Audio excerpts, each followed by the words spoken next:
तस्वीरें दिखा रहे हैं, कुछ ऐसे डॉक्यूमेंट्स दिखा रहे हैं जिसमें यह दिख रहा है कि अब ऑफिशियली भी भारत ही सभी जगह लिखा जा रहा है। मेरे वरिष्ठ सहयोगी अमिताभ सिन्हा इस वक्त मेरे साथ मौजूद है। अमिताभ जी, किसी प्रदेश का नाम बदलना, किसी इलाके का नाम बदलना और भारत का नाम बदलना, मतलब इंडिया चेंज करना, क्या क्या नियम है इसको लेकर? देखिए, सीधी सी बात है, ये सरकार के डिस्क्रिप्शन पे है। हाँ। अगर हमें किसी अपने कैपिटल का नाम बदलना होता है, चेन्नई, मद्रास से चेन्नई हुआ, बिल्कुल यही मेरे ज़हन में था भी।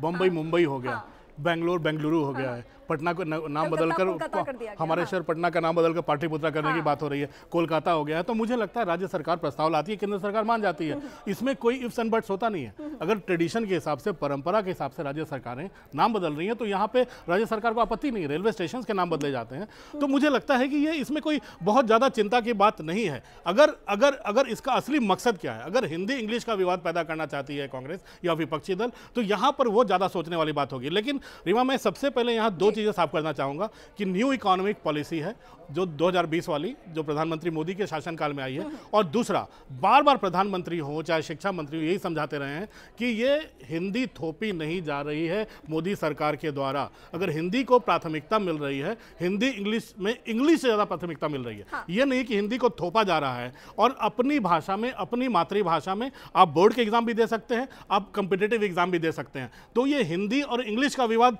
से इसको जोड़कर बिल्कुल नहीं देखा जाना चाहिए, ये मैं कहना चाहूँगा। बिल्कुल। हमारे सहयोगी अमित पांडे हमारे साथ लाइव मौजूद हैं, उनके पास हम चलते हैं। अमित, हम अमिताभ सिन्हा को भी सुन रहे थे, हमारे वरिष्ठ सहयोगी। इसके अलावा जो सवाल यहाँ पर बीजेपी की तरफ से कहे जा रहे हैं कि भारत शब्द का इस्तेमाल होना चाहिए, और पीएम मोदी ने भी इंडिया नाम को लेकर के कई तर्क दिए थे, लेकिन हमें G20 की मेजबानी करनी है, उससे पहले ये विवाद। जी बिल्कुल, और बीजेपी का कहना यही है कि चूंकि भारत सनातन धर्म से चला आ रहा है, आदिकाल से चला आ रहा है भारत का नाम, तो इसलिए जब कांग्रेस के लोग भारत के नाम पर आपत्ति जता रहे हैं तो इसका मतलब कि वह भारतीय संस्कृति का विरोध कर रहे हैं, भारतीय परंपरा का विरोध कर रहे हैं। और यही मुद्दा आज सुबह से, जब से जयराम रमेश का ट्वीट सामने आया है, तब से कांग्रेस बीजेपी के नेताओं ने ये ट्वीट करके कहा कि भारत नाम से इतनी आपत्ति क्यों, चाहे वो बीजेपी अध्यक्ष का ट्वीट हो या अमित मालवीय का ट्वीट हो या शीर्ष नेताओं का बयान हो। तो अब आने वाले दिनों में इस नैरेटिव को लेकर बीजेपी कांग्रेस के ऊपर आक्रामक होगी कि आखिरकार भारत के नाम पर क्यों उनको आपत्ति हो रही है। और इसीलिए अब से थोड़ी देर पहले जयराम रमेश का एक और ट्वीट आया है जहां पर उन्होंने भारत BHARAT उसको लेकर भी अपनी बातें कही कि हम भारत के खिलाफ नहीं है, लेकिन इंडिया जो कि फेडरल स्ट्रक्चर को रिप्रेजेंट करता है उससे छेड़छाड़ करने की कोशिश कर रही है बीजेपी। तो ये पूरा नैरेटिव का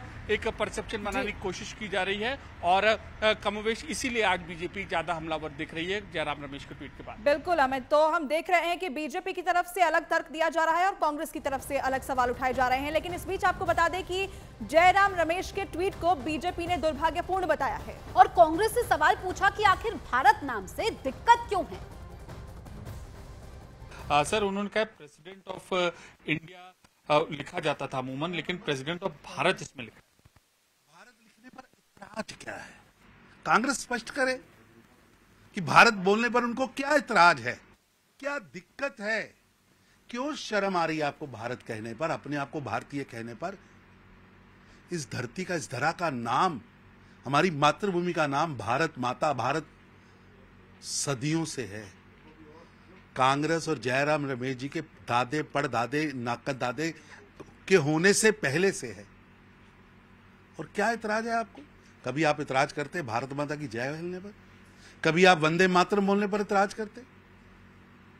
ये कांग्रेस की संविधान विरोधी सोच है।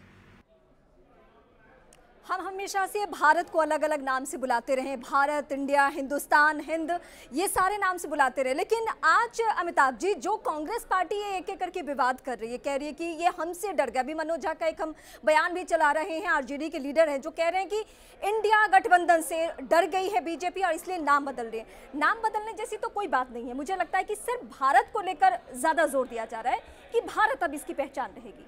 देखिए इंडिया है, अब विपक्ष ने इंडिया नाम दिया है तो ये चिंता की बात तो उनके लिए होगी कि अगर कोई इंडिया का नाम नहीं लेगा तो फिर उनके लिए भी परेशानी होगी। इंडिया का नाम लेना, इंडिया को क्रिटिसाइज करना, ये भी किसी सत्ता दल के लिए आसान नहीं होता। तो अगर इसके पीछे राजनीति है, वो सोच रहे हैं तो जाहिर सी बात है चुनाव का समय और राजनीति की बात करें।